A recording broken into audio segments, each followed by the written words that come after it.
તો આ છે એકદમ આમળાનો સરસ જ્યુસ, હેલ્ધી એકદમ.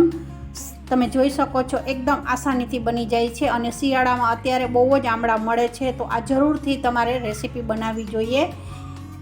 અને શિયાળામાં આ આમળાનો જ્યુસ પીવાથી એકદમ શરીરમાં એકદમ આરામ રહે છે અને જેને શરદી ખાંસી હોય એના માટે તો બિલકુલ આરામદાયક છે જ્યુસ. અને મેં તુલસી અને આદુ નાખ્યું છે એટલે બહુ જ સરસ હેલ્ધી છે આ. તો જરૂરથી તમે બધા આ જ્યુસને ટ્રાય કરજો. જય શ્રી કૃષ્ણ બધાને. આજે આપણે બનાવીશું આમળાનું જ્યુસ. તો એની સામગ્રી જોઈ લઈએ. સૌપ્રથમ પહેલાં મેં આ 5 આમળા લીધા છે. 2 થી 3 ગ્લાસ જ્યુસ બની જાય છે 5 થી 6 આમળાનો. એની જોડે મેં આદુ લીધું છે 2 કટકા. ત્યાર પછી છે આ મધ છે. મધની જગ્યાએ જો તમારા ઘરમાં મધ ના હોય તો તમે ગોળ લઈ શકો છો. ત્યાર પછી આ મરી પાવડર છે અને મેં તુલસીના પત્તા લીધા છે. તુલસીના પત્તા તમારે નાખવા હોય તો તમે ફુદીના લઈ શકો છો. ત્યાર પછી છે આ વરિયાળી છે. વરિયાળીને મેં અધકચરી જ એકદમ ખાંડી છે એટલે વરિયાળીનો ટેસ્ટ બી સરસ લાગે છે આ જ્યુસમાં. અને ત્યાર પછી આ જીરું છે શેકેલું. આટલી સામગ્રી આપણે જ્યુસ બનાવવામાં જોશે. આ છે સંચર પાવડર. તો ચાલો બનાવી દઈએ આપણે જ્યુસ. હવે સરસ આપણા પીસ થઈ ગયા છે, તમે જોઈ શકો છો એકદમ. બસ આવા નાના નાના પીસ જ કરવાના છે અને બધા મેં આમળાના આવી રીતે પીસ કરી દીધા છે.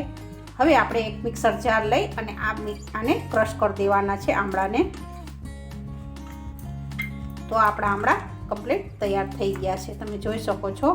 બસ આટલા નાના પીસ રાખવાનો મતલબ જ એ છે કે મિક્સરમાં સરસ એકદમ દળાઈ જાય. તો આ આપણું કમ્પ્લીટ તૈયાર થઈ ગયું છે. હવે આપણે આ મિક્સર જારમાં બધું ટ્રાન્સફર કરી દઈશું. એકદમ પીસી લેવાનું છે.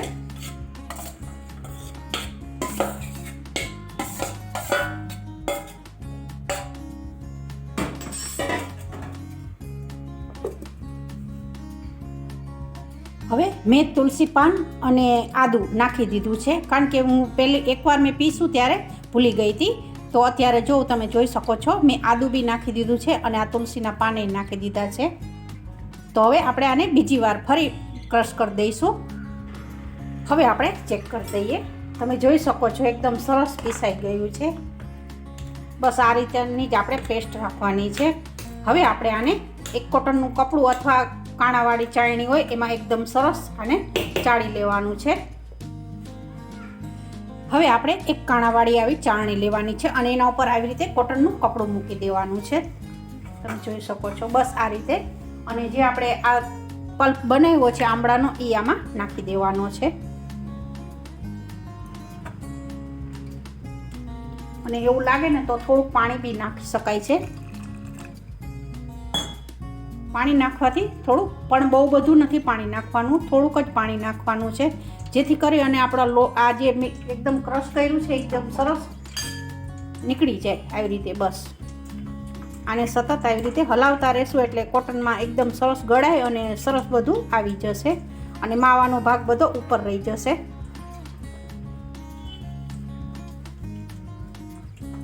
બસ આ રીતે થોડું થોડું ચમચીથી આવી રીતે પ્રેસ કરીશું એટલે સરસ રસ બધો આવી જશે અંદર.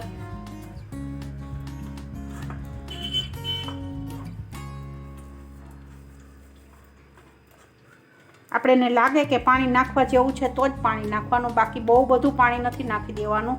જો પાણી વધારે નાખી દેશો ને તો આ આમળાનું જે આપણો જ્યુસ છે એ પાણી પાણી જેવો લાગશે. આમળાનો અને જે આપણે બધો સ્વાદ છે એ બધો એક બી નહીં આવે બિલકુલ. એટલે પાણી સાચવીને નાખવાનું, જરૂર પડે તો જ નાખવાનું, બાકી પાણી બહુ નહીં નાખવાનું. બસ આને 3 થી 4 મિનિટ આવી રીતે સતત આમ કરશો ને એટલે સરસ જ્યુસ નીકળી જશે. અને આપણે આ કપડું છે એને બી એકદમ સરસ આવી રીતે પોટલી કરી અને એકદમ નિતારવાનું એટલે બધો જ્યુસ હશે એ બી બધો નીકળી જશે. હવે તમે જોઈ શકો છો જો આ રીતે આપણે કરવાનું અને પછી અહીંથી એકદમ પકડવાનું છે આવી રીતે અને પછી દબાવવાનું છે. તમે જોઈ શકો છો સરસ જેટલો રસ છે એ બધો નીકળી જશે આવી રીતે. બસ આમ પ્રેસ કરવાનું એટલે જેટલો અંદર માવામાં રસ હશે આમળાનો એ બધો સરસ નીકળી જશે આવી રીતે.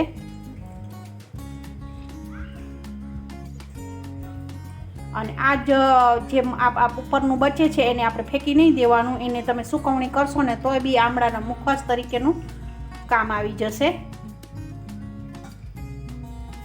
બસ હવે આપણો રસ બધો નીકળી ગયો છે, લગભગ છે જ નહીં હવે કાંઈ રસ અંદર. અને આ ભાગ જે બચે છે હવે એને આપણે ફેંકી નહીં દેવાનો, એક ડીશમાં કાઢી લેવાનું છે. તમે જોઈ શકો છો જે આપણે આ બચ્યું છે એને આપણે એક ડીશમાં કાઢી અને સવારે તાપ નીકળે ત્યારે એકદમ સરસ સૂકવી દેવાનું, અને એમાં સંચર પાવડર જીરું નાખી અને એકદમ સરસ કડક થઈ જાય તો મુખવાસ દ્વારા બી આ ખાઈ શકાય છે. હવે તમે જોઈ શકો છો 2 ગ્લાસ જેટલો સરસ આપણો જ્યુસ નીકળી ગયો છે આમળાનો. હવે આપણે એને સર્વ કરીશું, પણ સર્વ કરતાં પહેલાં આપણે જે વસ્તુ નાખવાની છે એ બધું નાખી દઈશું, અને પછી ઉપર બી તમારે નાખવું હોય તો તમે નાખી શકો છો. હવે આ જ્યુસમાં આપણે સંચર પાવડર નાખીશું, ત્યાર પછી આ મરી પાવડર છે જે મેં અડધી ચમચી લીધું છે, પછી આપણે જીરું પાવડર છે,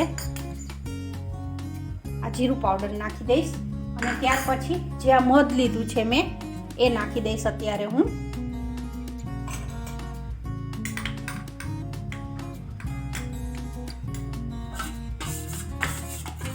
ને ત્યાર પછી છે આ વરિયાળી છે, વરિયાળીનો ટેસ્ટ બી સરસ આવે છે, એ તો બધી નાખી દેવાની છે વરિયાળી આપણે. હવે આ બધી વસ્તુને આપણે સરસ એકદમ હલાવી દેવાની છે.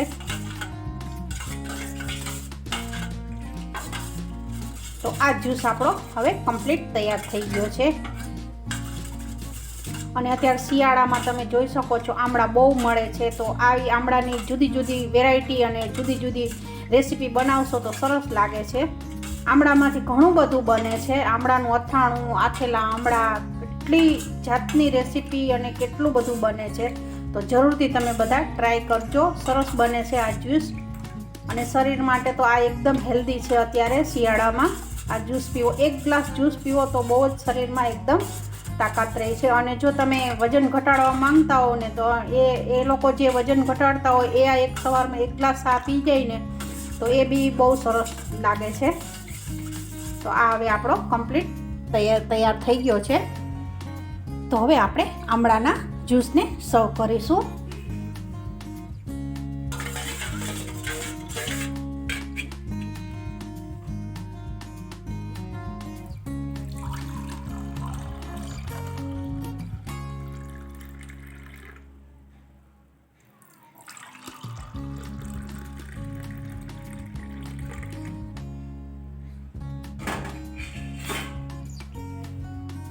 તો આ છે મારો આમળાનો જ્યુસની રેસીપી વિધિ ચેનલમાં.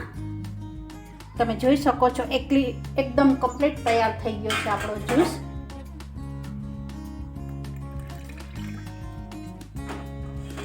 એકદમ સરસ મેં મધ નાખી અને બનાવ્યો છે, અને એકદમ આ સરસ હેલ્ધી એકદમ જ્યુસ છે. તો જરૂરથી તમે બધા ટ્રાય કરજો, સરસ બને છે. અને અત્યારે શિયાળામાં આ પીવો તો બહુ જ સરસ લાગે છે. અને મેં જોડે તુલસી પત્ર નાખ્યું છે, કારણ કે તુલસી શરદી હોય કોઈને, અને આદું બી નાખ્યું છે, શરદી ખાંસી હોય અને જો તમે આ જ્યુસ પીવો ને તો એકદમ આરામ આવી જાય છે. તો જો તમને બધાને આ મારી રેસીપી ગમી હોય તો લાઈક કરજો, શેર કરજો, બેલ આઇકન બટન દબાવી વિધિ ચેનલને સબસ્ક્રાઈબ કરજો. અને નવા વિડીયો કોઈ મારા જોતા હો પહેલી વાર તો તમને મારો વિડીયો જો પસંદ આવે તો લાઈક કરજો, અને જરૂરથી પહેલાં સબસ્ક્રાઈબ કરી દેજો, જેથી કરી અને આવા નવા વિડીયો હું તો અપલોડ કરું તો તમે જોઈ શકો. જય શ્રી કૃષ્ણ બધાને.